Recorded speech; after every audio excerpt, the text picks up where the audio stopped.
राजुला मालूशाही की अमर प्रेम कहानी में आपका स्वागत है। अब तक हमने सुना भगवान बागनाथ के मंदिर में राजा दुल्ला शाह, जिन्हें दौलत शाह भी कहा जाता था, और रानी धर्म और व्यापारी सुनपति तथा उनकी पत्नी गांगुली संतान प्राप्ति की मन्नतें मानकर आते हैं। अब आगे बढ़ते हैं। लगभग 1 वर्ष बाद बैराट नगर, पूरा बैराट नगर उत्सव में डूबा हुआ है। महल के बाहर ढोल नगाड़े बज रहे हैं, प्रजा नाच गान कर रही है। राजमहल को फूलों और पताकाओं से सजाया गया है। राजमहल, रानी का कक्ष। रानी धर्म शिशु को गोद में लिए मुस्कुरा रही है। पास में दासियां और वैद्य खड़े हैं।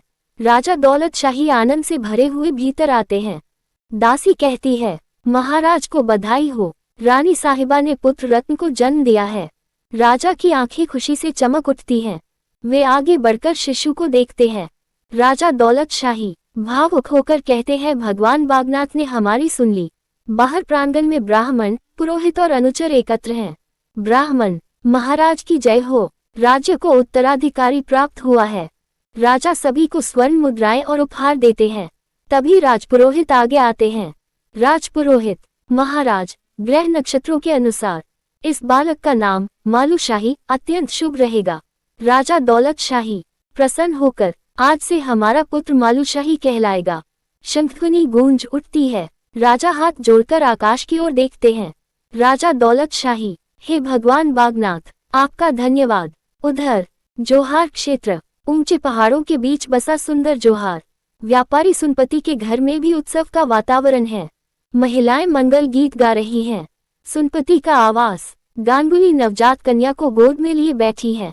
सुनपति प्रसन्नता से बच्ची को देख रहा है। सुनपति, गांगुली, हमारी बेटी तो चांद का टुकड़ा है। गांगुली मुस्कुराती है। तभी पंडित जी कुंडली देखते हुए कहते हैं, पंडित जी, ये कन्या अत्यंत भाग्यशाली होगी। इसका नाम राजुला रखा जाए। सुनपति, राजुला, गांगुली, बहुत सुंदर नाम है। दोनों पति पत्नी हाथ जोड़कर भगवान बागनाथ को प्रणाम करते हैं। दोनों, प्रभु, आपका लाख लाख धन्यवाद। धीरे धीरे समय आगे बढ़ता है। बैराट, बालक मालूशाही अपने साथियों के साथ मैदानों में खेल रहा है। घुड़सवारी सीख रहा है। गुरुजन उसे तलवार और तीरंदाजी का अभ्यास करा रहे हैं। युवा मालूशाही अब एक तेजस्वी राजकुमार बन चुका है। गठीला शरीर, चेहरे पर आत्मविश्वास, अस्त्र शस्त्र चलाने में अद्भुत निपुणता। घोड़े पर सवार होकर वह दौड़ता है। तीर सीधा लक्ष्य भेदता है। गुरु, वाह राजकुमार, आपका निशाना अद्भुत है। उधर जोहार में राजुला अपनी सहेलियों के साथ झरनों के पास खेल रही है। कभी फूल चुनती है, कभी लोकगीत गाती है। धीरे धीरे वह युवती बनती जाती है। उसकी सुंदरता अनुपम है। तीखे नैन नक्श, लंबे काले बाल, मासूम मुस्कान, चलते समय मानो पूरी घाटी ठहर जाती हो।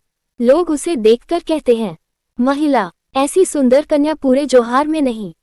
एक ओर राजकुमार मालूशाही तलवार चलाता है, दूसरी ओर राजुला झरने के किनारे मुस्कुराती है।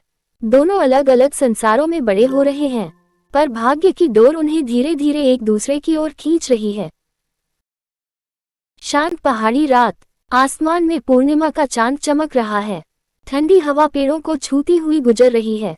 सुनपति के घर का खुला आंगन। आंगन में चारपाई पर सोई है राजुला। चांदनी उसके चेहरे पर पड़ रही है। उसकी सुंदरता मानो चांद को भी मात दे रही हो। सोते हुए उसके होठों पर अचानक हल्की मुस्कान उभरती है। धीरे धीरे दृश्य बदलता है और वह सपनों में खो जाती है। वही सुंदर झरना, चारों ओर फूलों की खुशबू। राजुला अपनी सखियों के साथ खड़ी है। सब हंस रही हैं, गीत गा रही हैं।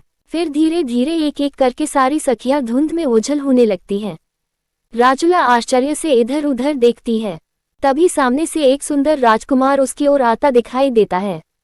राजसी परिधान, सिर पर मुकुट, कंधे पर धनुष बाण, चेहरे पर तेज और मधुर मुस्कान।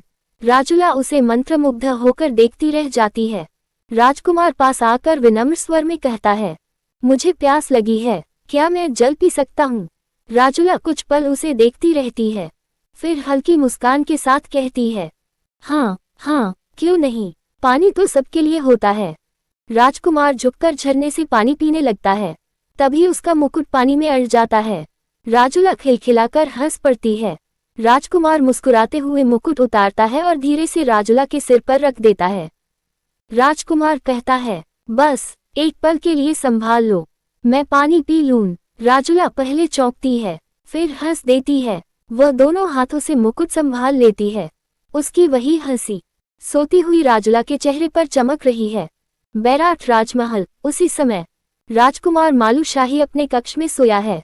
वह भी सपने में वही दृश्य देख रहा है। झरना, वही सुंदर लड़की, वही मुकुट। मालूशाही पानी पीकर पीछे मुड़ता है, पर लड़की अचानक गायब हो चुकी है। वह घबराकर इधर उधर देखता है। मालूशाही कहता है, अरे मेरा मुकुट। अचानक उसकी आंख खुल जाती है। वह उठकर बैठ जाता है, चारों ओर देखता है। कमरे में केवल दीपक की धीमी लौ जल रही है। मालूशाही कुछ पल तक सोचता रहता है। सुनपति का आंगन। उसी समय राजुला अचानक नींद से जाग जाती है। वह अपने माथे को टटोलती है। राजुला, अरे मुकुट कहाँ गया? वह घबराकर उठ बैठती है। तभी उसकी माँ गांगुली भीतर से आती है। गांगुली, क्या हुआ बेटी? कौन सा मुकुट? किसका मुकुट? राजुला कुछ पल चुप रहती है, फिर हल्का मुस्कुराती है। राजुला, कुछ नहीं माँ। वह चादर ओढ़कर फिर लेट जाती है। गांगुली उसे प्यार से देखती है। ऊपर आसमान में चांद मुस्कुरा रहा है, मानो दो अनजान दिलों को भाग्य ने पहली बार स्वप्न में मिला दिया हो।